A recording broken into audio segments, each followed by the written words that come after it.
Hello everyone, कैसे हैं आप सब। उम्मीद है आप लोग बहुत अच्छे होंगे। आज जो भी हमने पिछले क्लासेस में पढ़ा था कॉटन के बारे में, इंट्रोडक्शन ऑफ कॉटन में मैंने बताया था, आज हम उसकी प्रॉपर्टीज़ के बारे में पढ़ेंगे कि कॉटन की कौन कौन सी प्रॉपर्टीज़ है और कौन कौन सी प्रॉपर्टीज़ हम कॉटन में देखते हैं। तो देखिए, कॉटन में जो फाइबर होता है, जो भी फाइबर होता है उसमें हम जनरली दो प्रॉपर्टीज़ देखते हैं। एक हमारा होता है फिजिकल प्रॉपर्टी और एक होता है केमिकल प्रॉपर्टी। तो यहाँ पर हम कॉटन की बात करते हैं। तो कॉटन में सबसे पहले हम इसके फिजिकल प्रॉपर्टी के बारे में पढ़ेंगे, फिर उसके बाद हम उसके केमिकल प्रॉपर्टी के बारे में पढ़ेंगे। चलिए आइए शुरू करते हैं। प्रॉपर्टीज ऑफ कॉटन में सबसे पहला हमारा फिजिकल प्रॉपर्टीज ऑफ कॉटन। सबसे पहली चीज स्टेपल लेंथ।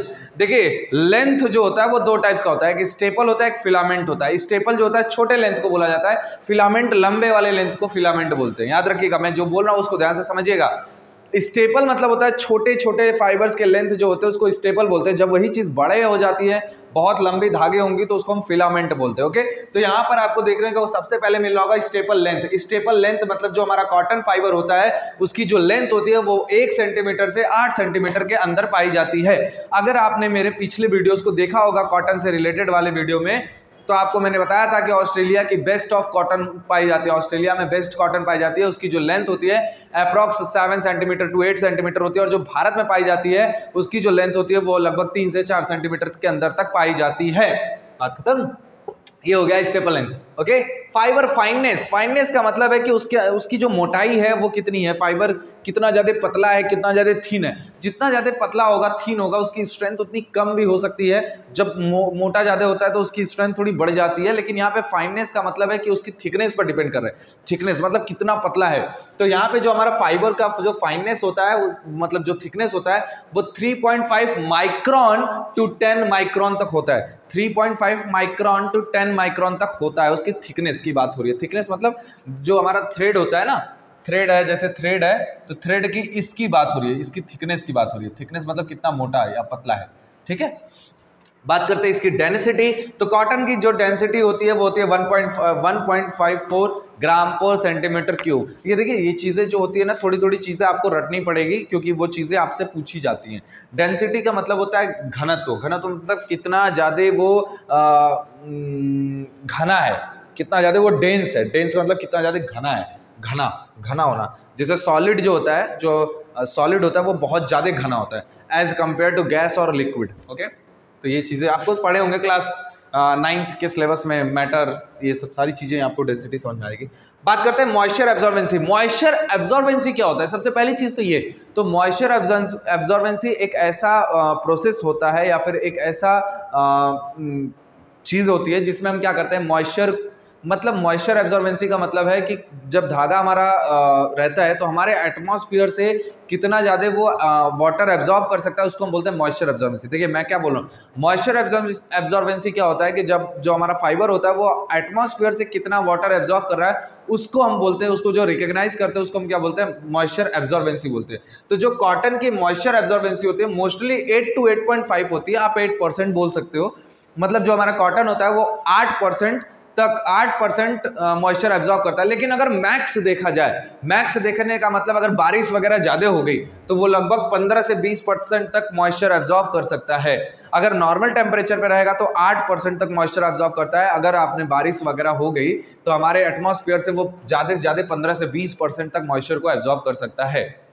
ओके, बात करते हैं इसकी स्ट्रेंथ की। तो cotton fibre has a strong strength to any other natural fibres. देखिए, जो कॉटन फाइबर होता है उसकी स्ट्रेंथ मजबूत होती है एज कंपेयर टू किसी और अदर नेचुरल फाइबर्स के मुकाबले। अब इसकी स्ट्रेंथ बढ़ भी जाती है जब ये भीग जाता है।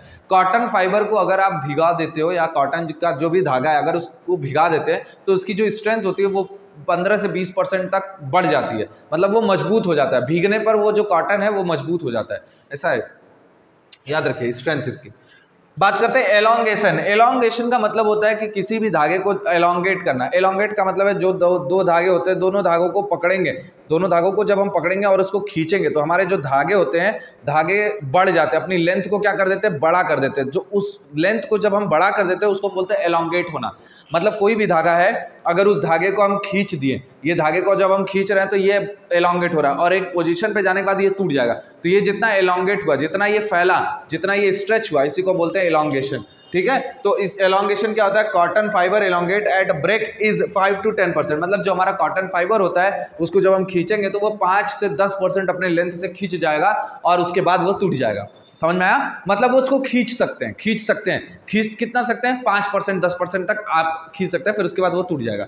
इसको बोलते हैं एलोंगेशन। ये सब आपको टेस्टिंग में मिलेगा पढ़ने के लिए, वो चीज़ें बिल्कुल पढ़िएगा। अगर आपके स्कूल में पढ़ाया जा रहा होगा तो प्लीज़ पढ़िएगा, क्योंकि ये क्वालिटी में आपसे पूछा जाता है। क्वालिटी मतलब कि जब आप टेस्टिंग लैब में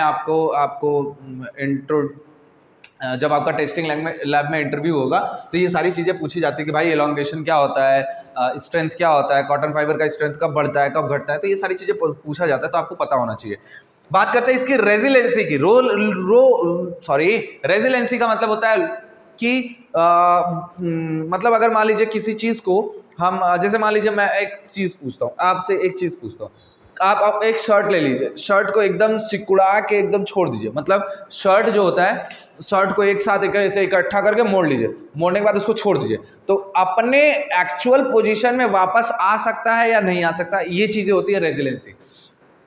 मतलब कि जो भी कपड़ा है जब हम उसको एकदम सिकोड़ के रख दे या फिर एकदम इकट्ठा करके एक जगह रख दे और वो फिर अपनी पोजीशन में वापस आ जाए कुछ टाइम बाद, तो उसको हम बोलते हैं रेजिलेंसी। अगर वो कपड़ा अच्छे से वापस आ जाता है तो उसको हम बोलते हैं हाई रेजिलेंसी पावर है। अगर कपड़ा वो सिकुड़ा का सिकुड़ा ही रह जाता है तो उसको हम बोलते हैं लो रेजिलेंसी पावर है। तो आपने देखा होगा कि कॉटन के जो फाइबर होते हैं, जो कॉटन के कपड़े होते हैं, उसमें रेजिलेंसी बहुत लो होती है। इसलिए कॉटन के कपड़े में अगर आप कहीं कॉटन का शर्ट अगर आपका कहीं दब के रह गया है तो उसमें आप देखोगे तो सिकुड़न बहुत ज़्यादा हो जाती है, तो इसी को बोलते हैं रेजिलेंसी। लो रेजिलेंसी होती है। लो रेजिलेंसी का मतलब कि कॉटन के जो फाइबर होते हैं, कॉटन के फाइबर के से जो कपड़े बनते हैं तो उनकी जो रेजिलेंसी होती है वो लो होती है। रेजिलेंसी का मतलब कि अपने एक्चुअल मुड़ने के बाद अपने एक्चुअल पोजीशन में आने की जो पावर होती है वो कम होती है।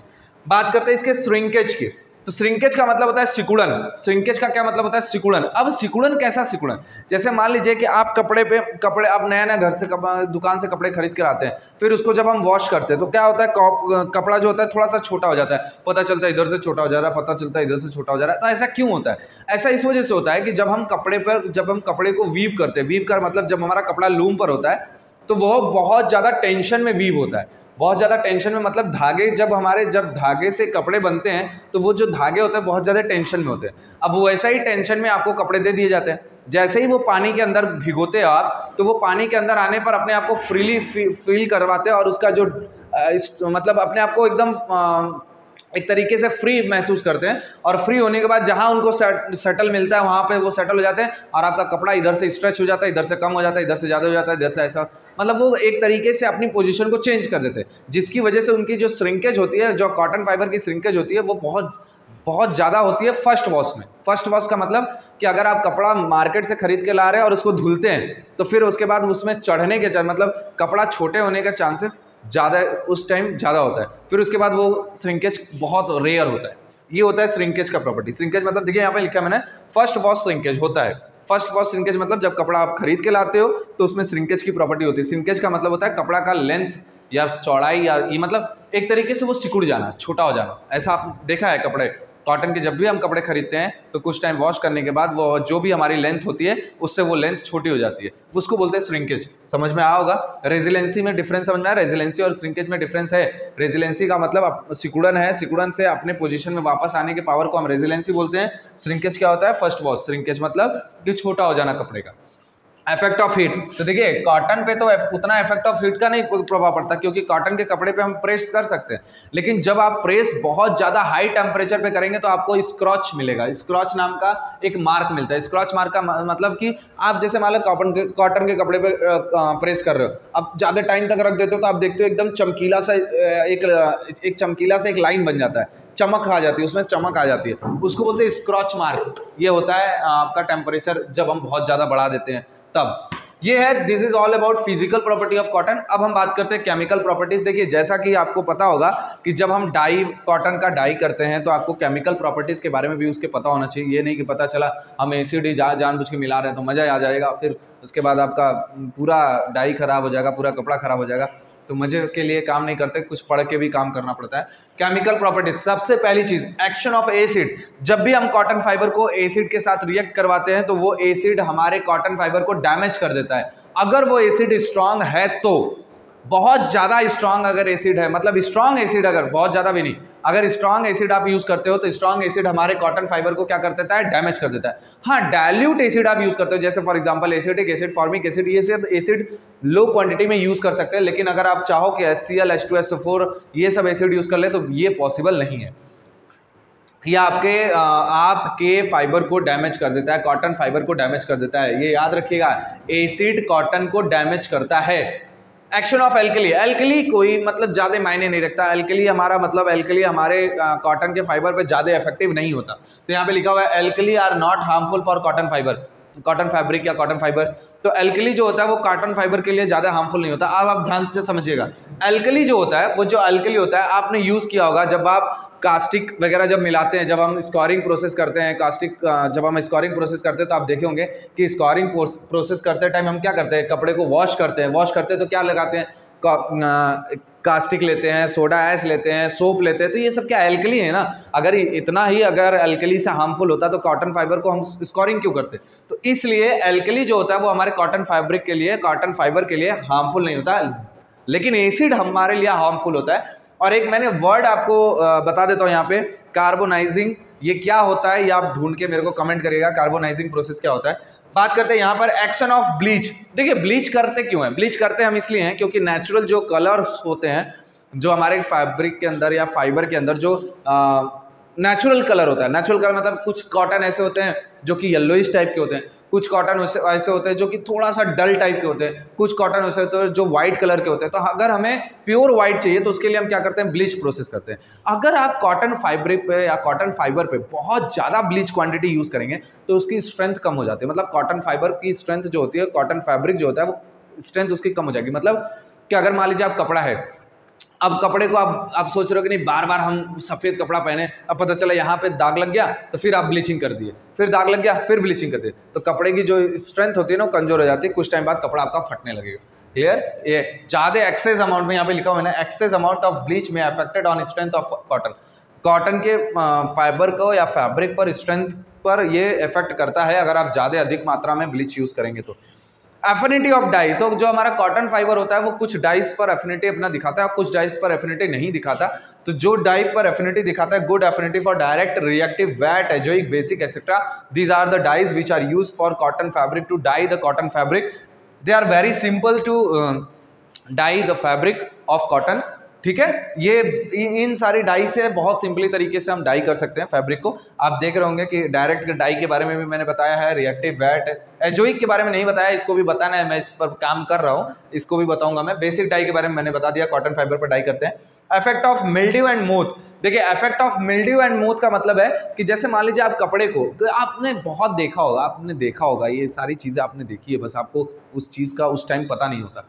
कॉटन के फैब्रिक को, कॉटन का फाइबर है या फैब्रिक है, फैब्रिक मान लेते हैं, कॉटन का फैब्रिक है, कोई कपड़ा है, आप उसको बारिश में भिगो दो या पानी से भिगा हुआ है या भिगो के कहीं छां में रख दो या फिर कहीं पे ऐसी जगह रख दो जहाँ पे मतलब धूप वगैरह ना लगता हो, तो आप देखोगे कुछ टाइम बाद उस कपड़े पे या तो काई जम जाएगा या तो फंगस टाइप लग जाता है। तो ये सारी चीज़ें क्या होती है, अफेक्टेड होती हैं। अब हमारा जो कपड़ा होता है वो खराब हो जाने लगेगा, क्योंकि कॉटन जो होता है वो सेलुलोज से मिलकर बना होता है, और सेलुलोज हमारे इंसेक्ट, फंगस के लिए बहुत अच्छे काम करते हैं, मतलब वो उनको अट्रैक्ट करते हैं। तो ये effect of mildew, destroy the fabric with this, मतलब जो हमारा कॉटन फैब्रिक है, अगर आप जो हमारा कॉटन फैब्रिक है, मैं उसको साफ साफ बोलता हूँ, जो हमारा कॉटन फैब्रिक है उस पर इंसेक्ट का, मिल्ड्यू का, मोथ मतलब फंगस वैसे टाइप का होता है, फंगस वगैरह टाइप का, उन सब का इफेक्ट पड़ता है, क्योंकि वो सेलुलोज से मिलके बने होते हैं। तो ये पता होना चाहिए क्यों होता है, सेलुलोज से मिलके बने होते हैं इसलिए होता है, और अट्रैक्ट होते हैं कौन, मिल्ड्यू, फंगस, ये सब इफेक्ट करते हैं। This is all about properties of cotton, ये प्रॉपर्टीज ऑफ कॉटन के बारे में मैंने बता दिया।